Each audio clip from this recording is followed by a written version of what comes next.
이사야서 강의 이제 72번째 시간인데요. 내가 너를 고쳐주마 라는 그런 제목의 말씀 가지고 우리 이사야 57장 하나님 말씀 선포하도록 하겠습니다. 1절부터 6절까지 말씀입니다.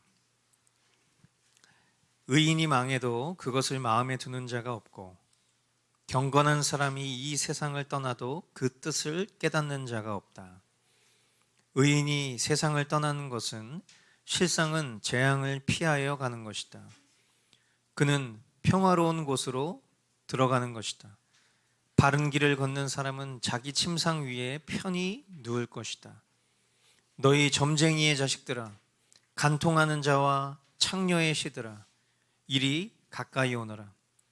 너희가 누구를 조롱하는 거냐? 너희가 누구에게 입을 크게 벌리고 혀를 내미느냐? 너희는 거역하는 자의 자식, 거짓말쟁이의 종자가 아니냐? 너희는 상수리나무 사이에서 모든 푸른 나무 아래에서 정욕에 불타 바람을 피우며 골짜기 가운데서 갈라진 바위 밑에서 자식들을 죽여 제물로 바쳤다. 너는 골짜기에 매끈한 돌들을 가져다가 그것들을 신으로 떠받들었다. 네가 그것들에게 술을 부어 바치고 또 곡식 제물을 바쳤다. 내가 너희의 그런 꼴을 보았으니 내가 어찌 기뻐하겠느냐. 아멘. 죽은 사람들의 장례식장은 항상 슬픔에 차 있습니다. 하지만 우리가 경험했던 것처럼 신앙인의 가정은 슬픔 너머에 기쁨이 넘치죠. 그것에 대한 이유가 오늘 여기 본문에 나타나 있습니다. 우리 모두는 이 땅을 떠나는 슬픔을 두려워하죠. 하지만 이 땅은 우리가 잠시 머물 곳일 뿐 우리가 가야 할 참된 본향은 따로 있습니다. 그것은 우리가 잠시 머무는 이 땅과는 비교할 수 없을 그런 너무나 좋고 완전한 곳이죠. 성경은 천국에 대한 묘사를 많이 하고 있지 않습니다. 그 이유는 간단해요. 묘사할 수가 없기 때문이에요. 형용할 수가 없기 때문입니다. 그래서 천국은 침노하는 자들의 것이다. 그렇게 말씀하시면서 상상을 초월하는 곳이라는 것을 우리에게 어렴풋이 소망하게 하실 뿐입니다. 분명한 것은 우리가 살아가고 있는 지금 이 삶, 그리고 다가올 내세, 천국의 삶, 이 모든 것을 분명하게 알고 깨달아 살아가는 그 관점, 그것이 중요하죠. 왜냐하면 우리가 이 땅에서 어떤 관점으로 살아야 할지를 이런 진리와 분별함이 없이는 우리는 이 땅의 삶에 대해서 정확한 판단을 가지고 살아갈 수 없는 존재이기 때문에 그렇습니다. 우리가 살아가는 일상을 들여다보면 우리는 이 일상이라는 시간 속에 함몰되어서 내가 본 소속이 어디인가, 영구적인 나의 소속이 어디인가, 또 내 주인이 누구이신가, 내가 추구해야 할 나의 사명이 무엇인가, 이런 것들을 우리는 금방 잊어버리고요. 금세 어떻게 하면 내가 이 땅에서 호의호식하며 살 수 있을 것인가, 또 나 자신 스스로를 주인으로 삼고 계획하고요, 또 정욕을 따라 살아갈 수밖에 없는 그런 존재로 사단은 우리를 늘 속이기 때문이에요. 그런 의미에서 오늘 조명하고 있는 이 구약 교회인 이스라엘의 모습을 보면 이 이스라엘 공동체는요, 심히 우상 숭배적인 그런 사회였습니다. 하나님은 그들을 향해 점쟁이의 자식, 간통하는 창녀의 씨, 거역하는 자의 자식, 거짓말쟁이의 종자라고 부르셨어요. 그들은 육신적으로도 음란하였지만 영적으로는 그들의 참된 주인 대신 왕 대신 하나님을 저버리고 다른 신들을 사랑하는 그런 영적 간음도 서슴지 않았습니다. 그들은 하나님을 예배하라고 허락하신 상수리 나무와 또 푸른 나무 아래에서 우상들에게 자식을 죽여 번제로 바치고 또한 곡식 제사로 예배했습니다. 이 설교를 준비하면서 때마침 한국 사회의 학구열에 대한 그런 기사를 보면서 아이들이 자신의 의지와 상관없이 부모와 또 부모 사회의 경쟁 속에서 과도한 입시 문화에 사는 폐해들을 보게 되었습니다. 부모와 하는 대화라고는 얼른 일어나서 밥 먹고 학교 가라는 이야기, 방과 후에 학원에 도착했냐는 이야기, 식사는 태블릿과 스마트폰을 서로 보면서 진도를 체크하는 이야기. 이런 모습으로 점철된 오늘날의 모습을 보면서 어쩌면 구약 시대에는 자식을 번제로 바쳐서 우상을 숭배했던 시대였다면 지금 우리가 살아가고 있는 이 시대는 이런 모습으로 우상들에게 자식을 죽여 번제로 드리는 것과 무엇이 다를까? 그런 한탄하는 마음이 들었습니다. 하나님을 신앙하는 것은 모양이 전부가 아니에요. 결국 우리가 믿는 바 속에서 지켜야 할 것과 떠나야 할 것, 금해야 할 것들을 아는 것, 그것이 바로 신앙이에요. 그렇다면 우리가 자녀들을 교육하는 방식도 바빌론 문화를 벗어나서 하나님 나라의 방식으로 바꿔야 하고요. 또한 부모가 자식에게 주어야 할 것도 잠시 잠깐의 안락이 아니라 인격적인 사랑의 관계 속에서 하나님 말씀으로 가르쳐야 할 것입니다. 숙제 검사와 또 진도 체크에 열중하는데 정작 자식의 영혼이 이 세상과 사탄에게 번제로 드려지고 있다면 그 모든 열심이 얼마나 헛된 열심이겠냔 말이에요. 하나님은 그런 이들에게 이렇게 한탄하며 말씀하셨어요. 내가 너희의 그런 꼴을 보았으니 내가 어찌 기뻐하겠느냐.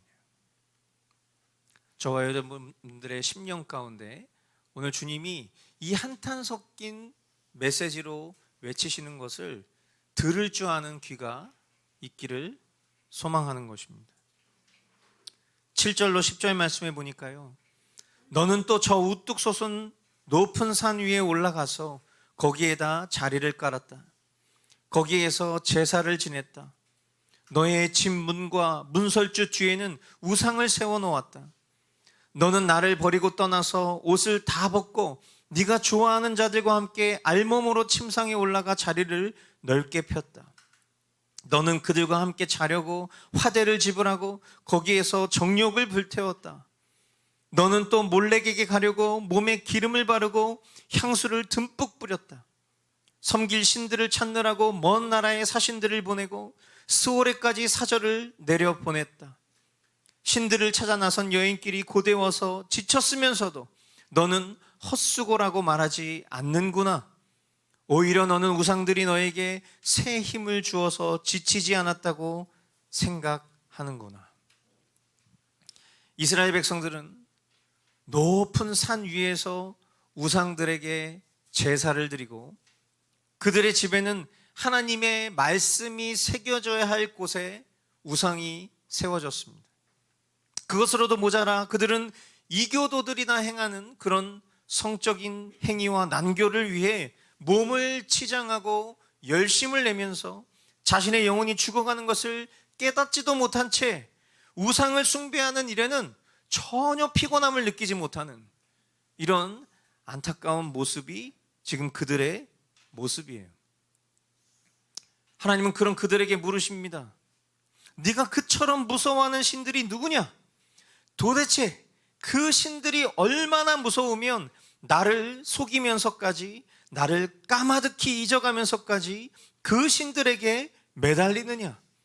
내가 오랫동안 침묵하고 있었다고 네가 나를 경외하지 않는 것이냐? 하나님은 이스라엘 백성들이 우상들을 두려워해서 그 공포 때문에 하나님을 떠나 숭배하는 것으로 여기시려는 듯 말씀하세요. 이 뉘앙스가 여러분 느껴지십니까? 실상 이스라엘은 우상을 사랑한 거예요. 우상을 좋아해서 본인들이 선택해서 그런 음란한 삶을 산 거예요.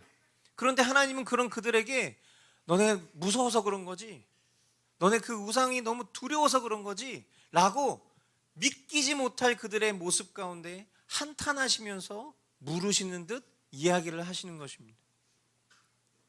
분명한 것은 이들은 하나님의 그 한탄 섞인 질문과는 전혀 다르게 그들 스스로 우상을 두려워하는 것이 아니라 우상을 너무나도 사랑했어요. 그러나 그런 그들의 마음을 하나님이 모르실 리 없죠.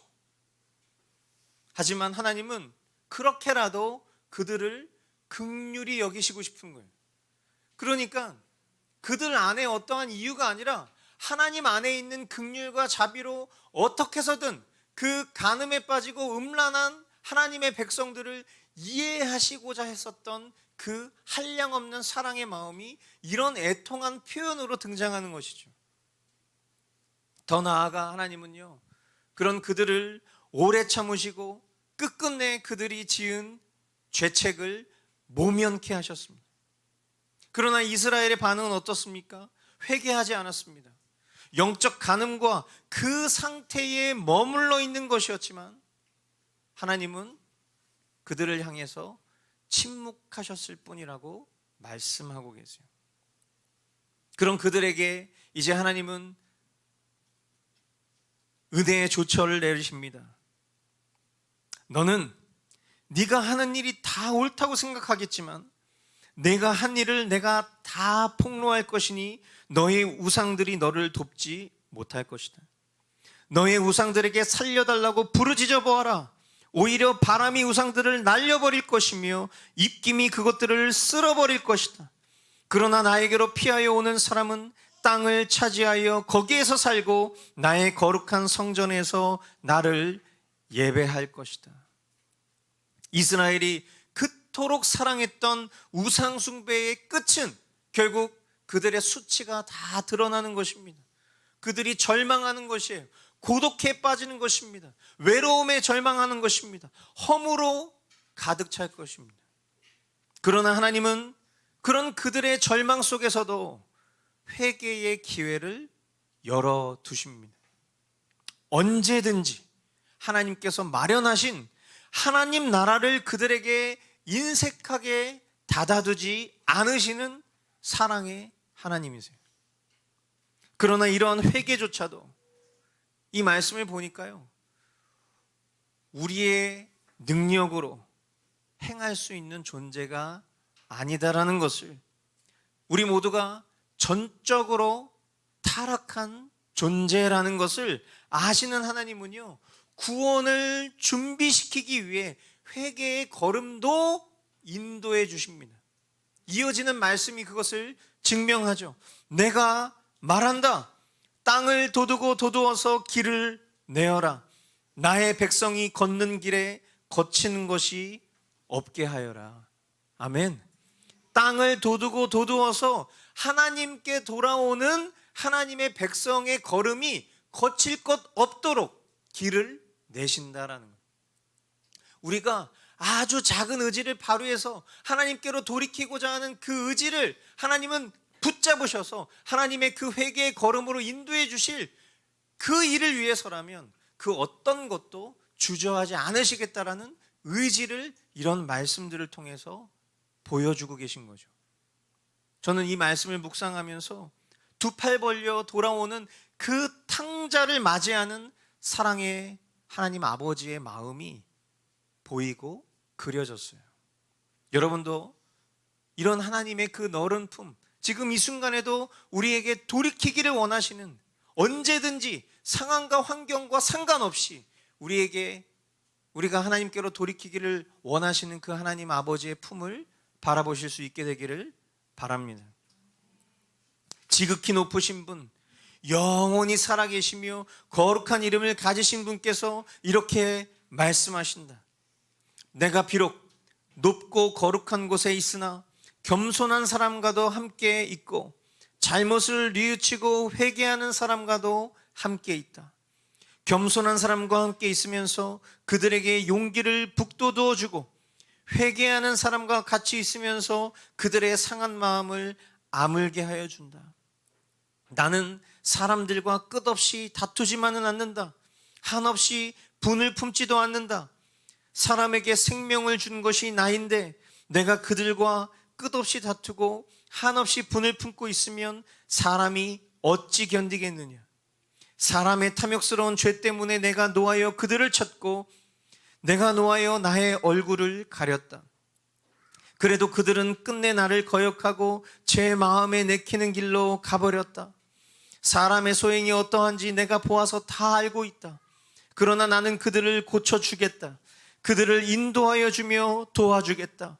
슬퍼하는 사람들을 위로하여 주겠다. 이제 내가 말로 평화를 창조한다. 먼 곳에 있는 사람과 가까운 곳에 있는 사람에게 평화가 있어라. 주님께서 약속하신다. 내가 너를 고쳐주마. 그러나 악인들은 요동하는 바다와 같아서 고요히 쉬지 못하니 성난 바다는 진흙과 더러운 것을 솟아올릴 뿐이다. 나의 하나님께서 말씀하신다. 악인들에는 평화가 없다. 여러분, 하나님은 거룩하신 분이십니다. 거룩이란 단어는 저와 여러분들에게 정결하고 깨끗한 느낌을 주지만 그 느낌 넘어 거룩이라는 것은 하나님의 고유함이에요. 그래서 그렇지 않은 것과 구별이 되는 것이죠. 하나님은 하나님의 뜻대로 사는 이들에게 당연히 하나님이 되십니다. 그죠? 저와 여러분들의 하나님이세요. 그러나 하나님은요, 하나님의 뜻대로 살지 않는 이들에게도 하나님 되어주시겠다라고 말씀하세요. 여러분, 거룩이라는 건 이런 거예요. 저는 하나님이 아닙니다. 그래서 저의 사랑은 한도가 있어요. 요즘에 이제 우리 공동체 안에 건강 관리를 하시는 분들이 있어요. 식단을 관리하시는 분들이 있어요. 아주 잘하고 계세요.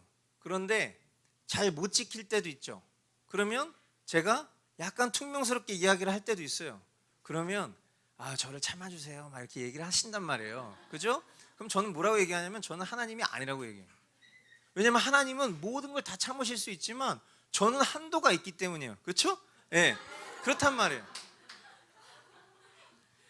저는 거룩하지가 않아요. 하나님과 저의 차이는 이런 거예요. 우리는요, 사랑할 수 있는 사람을 사랑하는 일이 쉬운 사람들이에요. 사랑하기 어려운 사람들을 사랑하지 못하는 것이 우리의 모습이에요. 그래서 우리가 절망하는 거잖아요.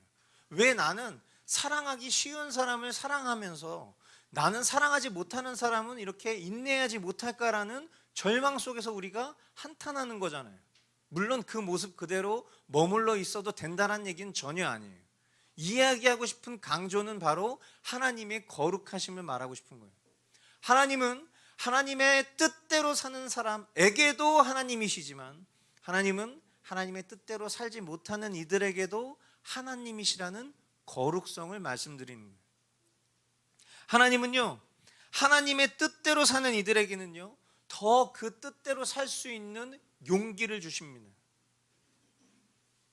그러나 하나님은요, 하나님의 뜻대로 살지 않고 돌이키려 하지 않는 이들에게도요, 그들의 상한 마음을 고치셔서 그들과 겨루어 싸우지 않으시겠다라고 말씀하세요. 더 놀라운 것은 하나님은요, 뒤끝도 없으십니다. 생명의 주인이신 분이 자신이 창조한 사람과 싸우고 뒤끝을 가지시면 우리 중 그 누가 견딜 수 있겠냐고 성경은 반문하고 있어요. 기회를 주셨어요. 어떤 기회? 회개할 수 있는 기회를 주셨어요. 그런데 기회를 줘도 회개하려 하지 않는 그들을 다 헤아리신다는 거예요. 그러나 그대로 두시는 것이 아니라 결국은 돌아올 수 있도록 그들의 마음을 고치시고 위로하셔서 하나님의 너른 품에 안길 수 있도록 인도해 주실 것이다 라고 그렇게 하나님은 우리에게 말씀하고 계신 거예요. 참 우리와 다르십니다. 하나님은 거룩하세요. 이런 인도함을 받는 하나님의 백성, 그리고 그렇지 않은 사람과의 외면, 그 외면은요 조금도 다를 것이 없을 거예요. 하나님의 인도함을 받는 사람이든 하나님의 인도함을 받지 못하는 사람이든 간에 겉모습은 똑같을 거예요. 다 연약하고 다 패역하고 다 하나님의 뜻대로 살려고 하지 않는 그런 모습으로 가득 차 있을 거란 말이에요. 그러나 그럼에도 불구하고 결국 하나님의 백성이 아닌 이들의 심령은요, 오늘 성경이 묘사하고 있는 것처럼 진흙과 더러운 것을 늘 솟아올릴 뿐 참된 평안을 누리지 못한 채 사망의 길로 들어서게 될 것이다. 결국 차이는 영원 이후의 삶 가운데 보여지는 절망의 모습뿐이에요. 오늘 이 말씀을 저와 여러분들이 듣고 또 묵상하시면서 우리의 상황이 어떤지, 내 지금 마음이 어떤지 여러분 한번 정직하게 돌아보실 수 있게 되길 바라요. 우리가 하나님의 구원에 대한 이야기를 할 때마다 그 구원이 하나님의 손에 붙들려 있고, 또한 나의 어떠함과 상관없이 이런 나를 하나님은 포기하지 않고 끝끝내 구원하신 하나님이시라는 것을 아는 그 지식이 우리의 삶에 얼마나 큰 도움을 주고 있는지를 여러분 한번 돌아보실 수 있게 되길 바라요. 그것이 정말 도움이 돼서 내가 하나님의 말씀과 그 하나님의 뜻대로 살고자 하는 갈망으로 연결되는지, 아니면 그것이 나에게 방종과 또 내 멋대로 살아가는 그런 패역함을 돌이키지 않으려 하는 그런 완고함에 머물게 하는지. 만일 전자의 삶의 모습이라면 그것이야말로 참된 은혜를 깨달은 삶의 모습이겠지만, 만일 후자의 모습이라면 우리는 어쩌면 한 번도 믿어본 적이 없는 그런 불의의 자식의 모습을 그대로 가지고 있을 수도 있다는 경고의 말씀이 오늘 이 말씀을 통해서도 들리는 바입니다. 사랑하는 성도 여러분, 분명한 것은 오늘 이 말씀을 통해서 하나님은 어떤 분이신지를 우리에게 가르쳐 주셨습니다. 단순해요. 하나님은 우리를 절대 포기하지 않으시는 사랑의 하나님이시라는 것을 강조하길 원하십니다. 하나님이 우리를 얼마나 사랑하시는지, 우리의 패역함과 음란한 속에서도 하나님은 그런 우리를 절대로 포기하지 않으시는 분이라는 것을 더욱 알려주셨어요. 우리가 해야 될 일은 무엇입니까? 이제 그 사랑에 기대요.